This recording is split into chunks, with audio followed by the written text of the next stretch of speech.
కోట్లు అనేది కాదంటారు? కాదు, ఖచ్చితంగా కాదు, ఖచ్చితంగా అవదు. ఒక నిమిషం. రవికిరణ్ గారు గుడ్ మార్నింగ్ అండి. మార్నింగ్ ఆశా గారు. రవికిరణ్ గారు, కూటమి ప్రభుత్వం అధికారంలోకి వచ్చింది రావడానికి మెయిన్ రీజన్ కూడా ఈ ల్యాండ్ టైటిలింగ్ యాక్టే. ఎందుకంటే ఒక నెల ముందు నుంచి వేవ్ మారిపోయింది. ఒక్కసారిగా ల్యాండ్ టైటిలింగ్ యాక్ట్ అమల్లోకి రావడం, దాన్ని అమలు చేయడం, ఈ విధంగా పాస్ పుస్తకాల్లో ఫోటోలు, సర్వేరాల మీద ఫోటోలు, ఇవన్నీ కూడా ప్రజలకు ఏమైపోతుందో అంటూ పదే పదే సభల్లో కూటమి నాయకులు చెప్పడం, మీ యొక్క ఆస్తులు తీసేసుకెళ్ళిపోతారు, సచివాలయాలు తాకట్టు పెట్టారు, ఇవన్నీ చెప్పడంతో ప్రజలు ఒక ఇంత భయాందోళనకు గురయ్యారు. కానీ దీనికి ఖర్చు 650 కోట్ల రూపాయలు ఖర్చు అయిందంటే ఇదంతా కూడా తప్పులు తడక అంటుంది గత అధికార పార్టీ. ఎంతవరకు? అదేవిధంగా ల్యాండ్ టైటిలింగ్ యాక్ట్ రద్దు అని చెప్పి మొదటి 5 సంతకాలు, ఇంకా శ్రీనివాస్ చౌదరి గారు యాడ్ అవ్వలేదు, ఆయన కూడా క్వశ్చన్ చేద్దాం. ఏంటి మరి, ఎంతవరకు ప్రజలు నమ్మాలి? ఆశా గారు, ముందుగా మీకు తోటి ప్యానలిస్టులకి, ఐ న్యూస్ వీక్షకులందరూ శుభోదయం అండి. మీరు 2-3 అంశాలు తీసుకున్నారు. మొదటి అంశం వాలంటీర్ల అంశం, ఆ తర్వాత ల్యాండ్ టైటిలింగ్ వస్తాను. వాలంటీర్లు వాళ్ళు ఉద్యోగులు కాదు, సేవ చేసేవాళ్ళు, వారికి ఇచ్చేది గౌరవ వేతనం మాత్రమే. అయితే వారిని తీసుకొచ్చింది గత ప్రభుత్వం డోర్ టు డోర్ సర్వీసెస్ కోసం అని తీసుకొచ్చి ఏ రకంగా వివాదాస్పదం అయ్యిందో మనం చూసుకుంటే గత 2-3 సంవత్సరాల టీవీ డిబేట్లో గానీ లేకపోతే ఎక్కడన్నా గానీ మనం ఎక్కువగా చర్చించుకున్న అంశం వివాదాస్పదం అయిందో వాలంటీర్ల అంశం. వాలంటీర్లను ఏ రకంగా గత ప్రభుత్వం దుర్వినియోగం చేశారు, స్థానిక సంస్థల ఎన్నికల్లో ఏ రకంగా బెదిరించి ఓట్లు ఎంచుకుని అన్ని మనం దాని మీద డిస్కస్ చేశాము. అలాగే ఏ రకంగా సర్వేలు చేస్తున్నారు, అలాగే ఎన్నికల ముందు కూడా జగన్మోహన్ రెడ్డి గారు అప్పుడు ముఖ్యమంత్రి వాలంటీర్లు మీరందరూ సిద్ధమా మన ఎన్నికలు సిద్ధమా అన్నప్పుడు కూడా మనం చర్చ చేసుకున్నాం. మీరు ముఖ్యమంత్రి అయ్యండి, గౌరవ వేతనం తీసుకున్న వాళ్ళని ఎందుకు మీరు సిద్ధమా అంటున్నారు? ఆయన పిలుపు అందుకొని సగం పైగా వాలంటీర్లు రాజీనామా చేసే వైసీపీ పార్టీకి కూడా పనిచేశారు. ఇప్పుడు సగం మంది పైగా లేరు వాలంటీర్లు, 1,00,000 తక్కువే ఉన్నారు. అయితే వాలంటీర్ల వ్యవస్థ మీద మేము ప్రతిపక్షంలో ఉన్నప్పుడు ఎన్నికల ముందు కూడా మేము ఒక విషయం చెప్పాం, అది కంటిన్యూ చేస్తామని, అలాగే గౌరవ వేతనం 10,000 ఇస్తామని కూడా అన్నాము. అది ఇటీవల మొన్న కిందటి వారం జరిగినటువంటి శాసనసభ సమావేశాల్లో కూడా ఆశా గారు మీ ద్వారా వాలంటీర్లు కూడా తెలవాలి.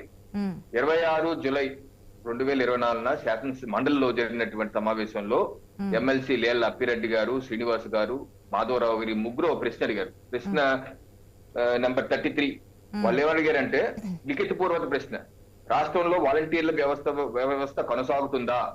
నెంబర్ 2 ప్రశ్న, అయినచో వారి గౌరవ వేతనాన్ని పెంచుటకు ప్రభుత్వం ఎటువంటి ప్రతిపాదనలు ఉన్నాయి అని అడిగితే సంబంధిత సాంఘిక సంక్షేమ శాఖ మంత్రి గారు డోల వీరాంజనేయ గారు స్పష్టమైనటువంటి లిఖిత సమాధానం చెప్పారు. వాలంటీర్ల వ్యవస్థ మేము కొనసాగిస్తాము, అలాగే గౌరవ వేతనం 10,000 పెంచే ఆలోచన మాకుంది, ఆ ప్రతిపాదనలు ఉన్నాయి.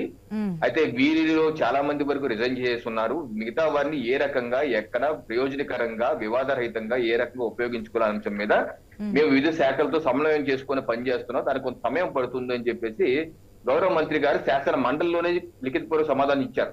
కాబట్టి నిన్న కూడా ముఖ్యమంత్రి గారు రివ్యూ చేశారు. చంద్రబాబు నాయుడు గారు రివ్యూ మీటింగ్ లో కూడా సాంఘిక సంక్షేమ శాఖలో కూడా చెప్పింది అది, వాలంటీర్ల వ్యవస్థ కొనసాగుతుంది, ఏ రకంగా ఉపయోగించుకోవాలి ఒకసారి మొత్తం అందరూ ఆలోచించి ఒక నిర్దిష్టమైన ప్రణాళిక రండి అన్నారు. సో మీ ఛానల్ ద్వారా వాలంటీర్లు చెప్పేది ఏంటంటే రాష్ట్ర ప్రభుత్వం వాలంటీర్ల వ్యవస్థ కొనసాగింపుకి కట్టుబడి ఉంది, విధి విధానాలను రూపొందించడంలో ఉంది, గౌరవ వేతనం కూడా పెంచే ఆలోచనలో ఉంది అన్నది మరి స్పష్టం చేయదలుచుకున్నారు.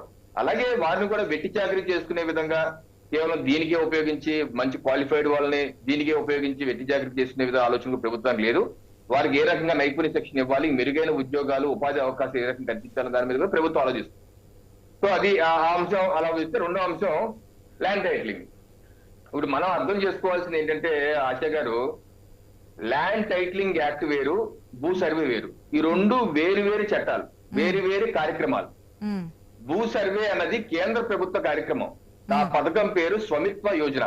ప్రధానమంత్రి నరేంద్ర మోడీ గారు టేకప్ చేసిన, దేశవ్యాప్తంగా టేకప్ చేసినటువంటి సర్వే కార్యక్రమాలు, వివిధ డ్రోన్ టెక్నాలజీతో సర్వే చేయించడం, వాళ్ళకి డిజిటల్ కార్డ్స్ ఇవ్వటం, ఇవన్నీ సర్వే రాళ్లు కానీ వాళ్ళకి పద్ధతులు చేయటం అనేది దేశవ్యాప్తంగా జరుగుతుంది. అనేక రాష్ట్రాల్లో పూర్తయిపోయింది, జరుగుతుంది. దానికి జగన్మోహన్ రెడ్డి గారు వారికి ఒక తీపి అయినటువంటి ఒక మంచి, వాళ్ళకి ఎంత పేర్లు పెట్టు కాబట్టి వైఎస్ఆర్ జగనన్న భూ హక్కు చట్టం అని చెప్పి పెట్టుకున్నారు. యాక్చువల్ అది స్వమిత్వ పథకం. ఆ స్వమిత్వ పథకానికి ఆ నిధులు ఇస్తుంది కేంద్ర ప్రభుత్వమే.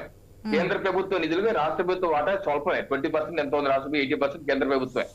సో దానికి వీళ్ళు పేర్లు వేసుకొని సర్వేలు అని చెప్పి వాళ్ళ పేర్లు వేసుకోవటమే కాదు, పాస్బుక్ల మీద కూడా వాళ్ళ ఫోటోలు.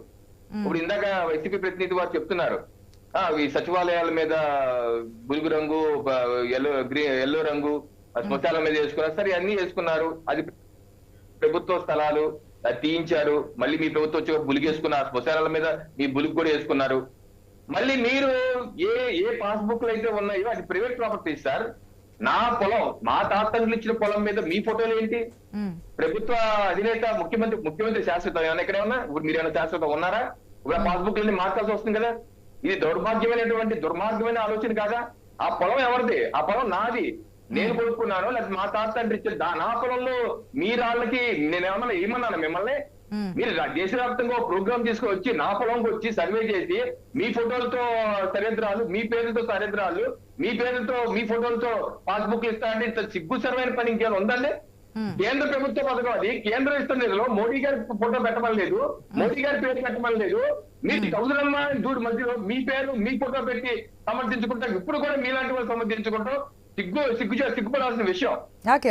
నా ప్రాపర్టీ మీద ఈ సమంజసం కాదండి. అది ఒకటి. రెండోది, అందుకని మా ప్రభుత్వం దాన్ని మార్చేసింది. చంద్రబాబు నాయుడు గారి ప్రభుత్వం మార్చేసి చక్కటి మాకు అర్థం అప్రిషియేట్ చేయాలి. ఈ రోజు పేర్లు కూడా మా ప్రభుత్వం మార్చేసింది. ఇది జగనన్న గోరు ముద్దల్ని అని చెప్పేసి పేరు మార్చారు. అలాగే సర్వేపల్లి రాధాకృష్ణ గారి పేరు పెట్టారు, అబ్దుల్ కలాం. ఇలా పెట్టుకోవాలి సార్. మన వారసుల యొక్క పేర్లు పెట్టుకోవాలి. మా ప్రభుత్వానికి అభినందనలు. లోకేష్ గారికి మన ఎన్డీఏ ప్రభుత్వం అభినందనలు తెలియజేస్తాం. మరోసారి ఎంత చెప్పినా తక్కువే. ఇంకా చాలా ఉన్నాయి మరి చంద్రన్న పేరు మీద, అవి కూడా మార్చేస్తారా మరి?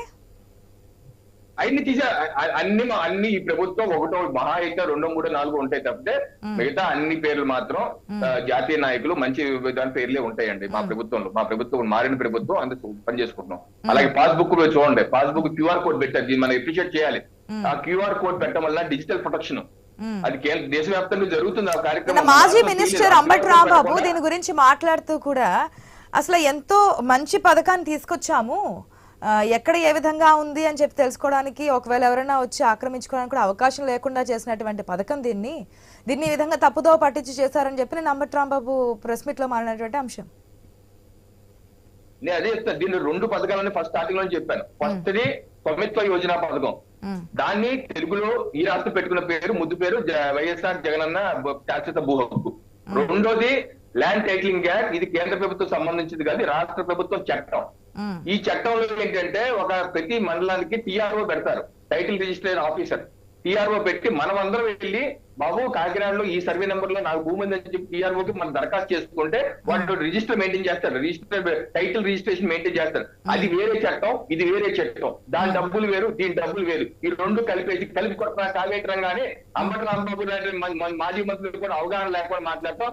ఏం చేస్తాం? మనకు కథ కాకపోతే మనకి ఏంటంటే ఖర్చు అయింది 650 కోట్లు కేంద్ర ప్రభుత్వం డబ్బులు ఖర్చు చేసిందేమో స్వామిత్వ యోజన పథకం. ల్యాండ్ టైటిలింగ్ యాక్ట్ అనేది దేశంలో ఎక్కడా లేదు, మనం చేసిన చట్టం. ఆ చట్టాన్ని మేము రద్దు చేసాం, ఆ చట్టాన్ని అమలు జరగదు. స్వామిత్వ యోజన దేశవ్యాప్తం జరుగుతున్న ప్రోగ్రామ్. మన గుద్దు పేర్లు ఉన్నాయి, అది కంటిన్యూ అవుతుంది. అదేం తొలగించరు. కాకపోతే అంటే ప్రభుత్వం ఏంటంటే మళ్ళీ ఇంకోసారి రీవెరిఫై చేసి చెక్ చేస్తాం, ఎక్కడన్నా తప్పులు జరిగిందా లేదా అన్నది తప్పితే క్యాన్సిల్ చేస్తాం ల్యాండ్ టైటిలింగ్ యాక్ట్. ఈ 2 వేరు. దయచేసి తెలుసుకొని మాట్లాడితే ప్రజలకు కూడా కన్ఫ్యూజన్ లేకుండా ఉంటుందని చెప్పి నా కూటమి నుంచి మరో పర్సన్